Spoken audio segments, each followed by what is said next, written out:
mananagot sila dyan na sa aking pananim ay sinunog nila. Ano pang mangyayari dyan? Oh. Sino man ang sunog dyan, mananagot sa akin yan.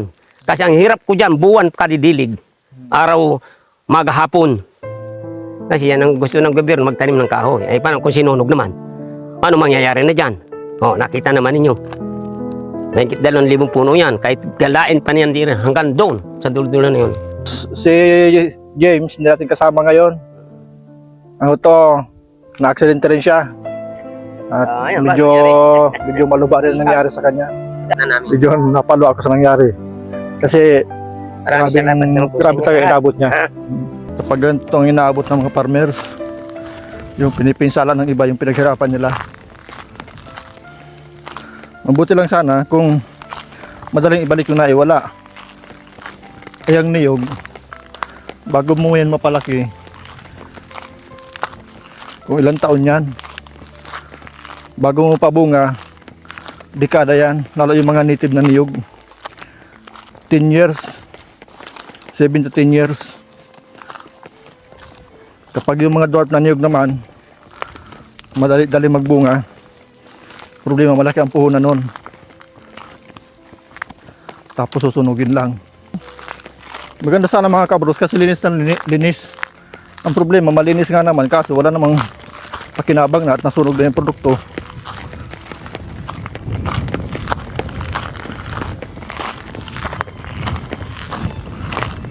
So, posibleng ito lang natira kay Kuya Ape.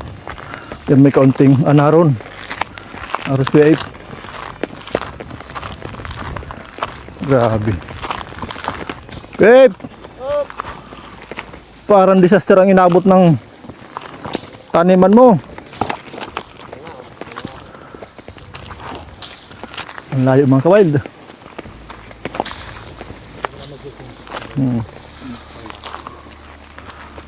Ano pong nangyari Kuya Ape? Kuya Ape, lagyan po itong microphone para marinig ka po namin doon. Grabe inabot ng... Yan lahat yan. Nasa pa doon, hanggang doon. Ano pong nangyari? Ba't nasunog? Ay, hindi namin man ang basta't inabot daw ito ng sunog. Wala amang makakapagsabi kung sino sunog. Ito nagsunog. Kaya yung paghirap ko dito sa mahugang ito, balito na buhay. Ano po yan? Kahoy na yan? Mahugani. Mahogany. Ito. Magyum naman ibang yan. Mahugani na tinanim ko dito. Karatig ay magyum. Mahogany ng mga kabros. Oh. Ayan o, kitang-kita baga naman. Gano'ng karami kaya itong mahogany mong ito? 2,000 ito. 2,000? Talay-talay yan, parang tinampo yan, no? Oh. Lahat bagayan yun. O, putok yun, nabaga. Sa palagay nyo po, tutubo pa? Eh, di ko sigurado yan. Parang yung mamamatay na yan. O, tinan mo. Parang hindi na, no? Yan. Simulat, ang makikita mo po, talay-talang ka dun. Buray sana, nasunog. Hindi hira. Di ko naasikaso itong matabasan agad at si Mrs. ay pinoperan sa mata. 3 buwan kaming wala. Sabi nga, nabaltaan nga namin. 3 buwan kaming wala rito. Ay, ano na? Yan ang mga tirada nila, mga buwisit sila. Nagsakripisyo ang tao para mayroon lang sa henerasyon ay may makuha mga sa susunod na henerasyon ay may makuha ang kahoy. Kinalaki-laki mo na sinunog pa. Wala pong makapagturo kung sinong may gawa. Walang makakapagturo dahil hindi alam kung sino. Pambihira. Akala nila kung ano lang magtanim ng kahoy. Tapos yung pagdilig mo, 1 buwan. 1 buwan ako araw-araw. Maghapon. Dilig. Ay, nandyan man ang bahay ko. Ayan o. Ah, noon. Oo, noon. Dito pala ang bahay ng Kuya Ape. Ayan, may mga jugpa ko dyan, surunog. Ay, kumusta Kuya Ape yung ano mo doon? Yung ibang mga properties mo doon sa baba? Ayun nga na nangyayari. Pati yung fish pan, Dito tayo Kuya. pati isda, Wow, anong balita? kinuruhaan na at naibsan. Ang aking hus doon sa inuman, kinuha. Yung hus ko doon sa may kubita, pinutol-putol. Ngayon nagdugson ako ng, ginugsuhan ko siya para makaroon sa kubita ng tubig. Ano yan Kuya? Hindi kaya meron taong galit Ay, sa iyo? wala naman siguro at ako naman ay nagtutulong sa kanila. Bagay, Alas oras akong kaunin kahit ating gabi. Pinupuntang ko sila para sila gamutin. oo, ayo. Akong hanap ng tao dito pag wala. Kuya Pre, nasaan ka na? Amin ko yung may papagamot lang. Oo. Kaya ano nangyayari? Sa totoo, wala naman ako nakasirang tao. Oo. So, ibig sabihin, nadamay ka lang. Ito'y nadamay ng pangyayari hindi natin sukat akalain na. Oo. Pag sunog doon nadamay na ito. Ang damay. Pero yung fish pan mo doon sa kayong mga sinasabi mo, sinadya yun. Yung mari at ay nawala. Di ba? Ay nawala. Tirada mo talaga. Kaya sila, pag nalaman ko, magbabayad sila sa akin ng perisyo. Tama. Sinunog nila, ang hirap ko dyan sa kapunong kahoy na yan, sa gobyerno yan. Ako yung sarili nagtanim yan, pinublar ko ito. Para magkaroon din ng kahoy itong kabundukan. Ay ngayon, sinunog. Ano nangyari? Yan, hanggang doon yan. O, tinan mo, hanggang doon. Tayo sa area dito. Ganda na sana ng yun. At doon pang madaming mawagan sa dulo. Hanggang doon pa yan. Doon. So, anong yung masasabi niyo mga kabros sa sinapit niyo kaya ako rito. comment nyo po sa baba. Kasi 1972 naroon kami sa kabundukan ito. Ang kasama sa amin dito si Sergeant Culyangco, Sergeant Monrado, ng Air Force, diyan napunta sa bahay. At yung mga tanim kong kanggos, kamuti, binabanti at kinakain ng usa at baboy damo. Talaga. Sa gara pala. Kinain nila ng gabi yung nililinti ba? Oo. Yung malaki ang... O, malayo pa ipuputokan naman ni Sergeant Culyangco. Hindi man tinatamaan at carbine. Ay mabuti kung disabog. Oo. Ay tatamaan baga niya yung single ang bala. Ay kasir, dapat po sinap yung disabog. Ay, Grabe yan, ko yan. na baboy-rabo dito nung araw. Ay gulpi. Lumayo lang ng mga 20 metro sa bahay mo. Kakainin niyang Yung binubunot na inuumbang, kinakain sa bulasan. pero ngayon wala na kahit isa. Wala na ngayon. Dahil pati ko sa dito, kaguro gulpi. Matchin, gulpi dito. Grabe na. Kasi gubatan pa ito ng panahon, 1972. Kumusta na kuya si Mrs.? Ayun, nakakakita-kita man na ng kaunting mata.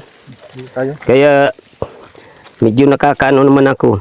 Ano pong nangyari sa kanya? Yung sabi nga parang katarata, yun ang kukulabas sa mata. Oo. Natatabunan na daw puti yung mata. Oo. Kaya mabuti na lang at mayroong mga libre sa ating mga gobernador. Libreng opera. Eh, karaming pasalamat din kami sa kanila. Oo. At imbis na 100,000 ang gagastusin ko, eh di, medyo na walang bala lang na din sa kapangyarihan nila sila ang nagpalibre sa mga mamayan. O yun. So, maraming salamat po sa mga tulong po nagagawa ninyo, mga sino pong nagpaano? Si mga gobernador daw yan, ang alam ko. Oo. Hindi ko, basta't gobernador ang sabi nila. Yan. Ito po, napakalaki talaga ng tulong nagagawa ninyo kapag Hindi ko lang kung sino gobernador yun. nangyari ito. Kaya libre Na yung hospitalization. sa mata. Libre nga din ang bukol. Kaparahin. At di na sa pangyayari. Anumang oras pwede mangyari sa atin. Ayaw naman. Tayo walang kasiguran buhay natin. Marami ang nagsasabi na kamukhang kamukha niya ang Batikanong aktor na si Roldan Aquino. Pero ibang-iba ang buhay ni Tata Efren. Payak lamang ang kanyang buhay dito sa bundok. Isa rin siyang manggagamot. At siya ang hilot dito sa buong barangay. Lahat ng yun, ginagawa niya ng libre. Kaya nagtataka siya kung sino ang may intensyon na pinsalain ng kanyang mga ari-arian.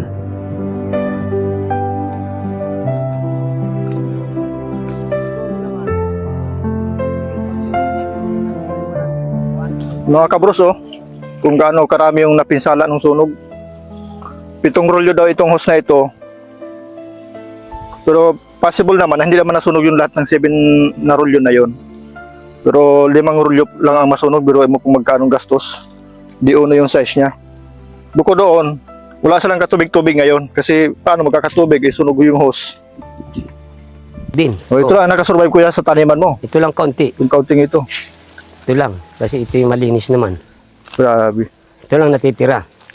Ano pa naman ang paproduktuhin ko dyan? No? Kakang ko sa ilang piraso. Oo. Yung dapat maproduktuhin ko na mamumunga na. Nasurunog pa. Kumusta yung gabihan mo dyan kuya? Ano nang Ayun. nangyari? Isa ring nagkaturuyo ng init. Gaano po karami yung ano mo dyan? 3,000 yun. 3,000? Dapat ko kayo na ngayon. Harvest na sana ngayon. Service na sana yun. Pero may gawa naman nun, ay init. Ano? Init naman ng panahon. Kasi kung meron ka ng patubig na hose, malagyan mo ng hose yun, hindi may susunog. Oo. Oh, ito na yun. Dito. Sa ito. Yan. Dati ang ganda ng gabihan niya rito. Ang lalaki ng laman. Ngayon. Yung puno Talagang niyan. nagbibirtak yung lupa. May balon dyan. Grabe. Na ang gabi ay... Wala na talaga ma-harvest kahit isa ano. Wala mga harvest. Kasi may mga balon yan. 3,000 puno daw ito mga kabros, yung huling tanim dito ng Kuya Ip ng gabi. Dapat bunutin na ito So, ngayon. ito yung gabi na malalaki ang laman. Yun ang dating pinagkukunan niya ng income ng nakaraang mga Noong panahon. taon. Yun. Binibinta niya, dinadayo siya dito. Ayun oh, ito lang mga natira oh. Yan ah. Oo. Kasi, Ang daon oh, tatatlong daliri, dalawang daliri. yan ah. Yan, Yan, sobrang yan. init. Hanggang ito dun. Maroon. Grabe. Ayaw ko Kaya- kung sa kanto kung makakuha pa tayo kahit magugulay. Oo. Bukod sa pagkasunog, Daliri. grabe rin yung pinsala ng init. Pero ano? kung mayos kami, at may tubig may kuko na Oo. source, Mabubuhay sana. buhay sana. Nung tinamang ko ng gabi, oh. Ayan. Ah, Hmm. Ano na, wala na. Kaya bubuhay pa yan? Wala na. Hindi na ano. Dirog Kung na. maghahanap ka uli ng binhi, kung sakali magtatanim ka uli. Maaring kung may bumuhay dyan, oh, ayan oh. Oo. Patay. Ayan oh. Siya nga oh. Ah, wala. Tuyo na. Tuyo oh. Buhay na sana ito kung di 3 buwan na, di lalaki niya ang laman. Oo. Sa 3 buwan. Wala na. Ay, yung abono mo pa dito. Ayun pa, sa pa din gastos yun. Talaga. Kasi sacrifice lang balo mabuhay, gusto mabuhay ang tao. Ngayon, nangyari. Ng tadhana. Ito naman, gawa ng likas na ano. Likas na Phenomenon. kalikasan talaga may gawa. Super Sa panahon. illumin natin ngayon. Sa kapanahonan. At yung pispa niya mga karbos, Wala ano man na. nangyari kuya sa pisa mo dyan? Wala kami na-harvest dyan. Pagalis namin, may tubig pa yan. Oo. May mga isda pa yung malalapad ganyan. No? Ngayon, pagdating namin, bago ganyan. Wala Isang araw kahit kami isa. dumating, may damo na. Tignan mo Ano mga, pang makukuha namin dyan? Wala na. tignan yung mga kabros oh, yung ilog na napakasarap liguan natin ng araw. Anong nakarang taon. Magkakadamo na rin yan. Kahit isang tabo, wala ka makuha ng tubig. Magkakadamo na rin yan. Maniwala ka sa akin. Lang walang stress, ganito lang dapat ang kwento. Hinga ng malalim, walang laban o test. Sabi. Abot pa ng Agosto yan. O, ilang buwan pa. Yun, July, August. O, 3 buwan pa. O, yung mga klase natin sa pagkagala sa area na Oo. sinacrifice na mga walang hiya talagang magsusunog. Yan ang nangyari. Ang pananim ko talaga nakakahinanakit din kung tingnan. Kaso wala naman ako mapagbunto ng tao at wala man nakita. Biro mo sunugin na 7 taong pinagsakripisyuhan kong mga kahoy. Pati nyug. Ano nangyari? Sinunog. Sunog. Ano mga lahat? Kumusta kuya, balita ko itong lupa, medyo ano na, may konting ano, Wala na talaga kukunin ng konting kabila. aberya. May aberya ito. Kaya po nagkadiskusyon na dyan. Talagang kukunin ang area. Diyan magdadaan sa may bato. Tapos yung Matatag bahay niyo ang po, gabihan. anong mangyayari sa bahay mo Ay, dito? Matagal na kami niyang gustong palsin. Ay wala naman akong titira, no? Oo. Butas-butas ang nga dingding. So ngayon po, maobliga ka nang umalis Ay mauobliga. Talagang magagawa kahit butukan. Kasi wala na kaming titirahan. At Ang problema sa pa, kanila, problema pa yung budget paggawa. yung budget pa, pera. Kasi yung misis ko pinopera sa doktor ng mata. Mabuti lang at may mga gubna, may Tumutulong. magandang puso, Oo. Sa mga Ay, malasakit, ano. nakakuha ng libreng operasyon.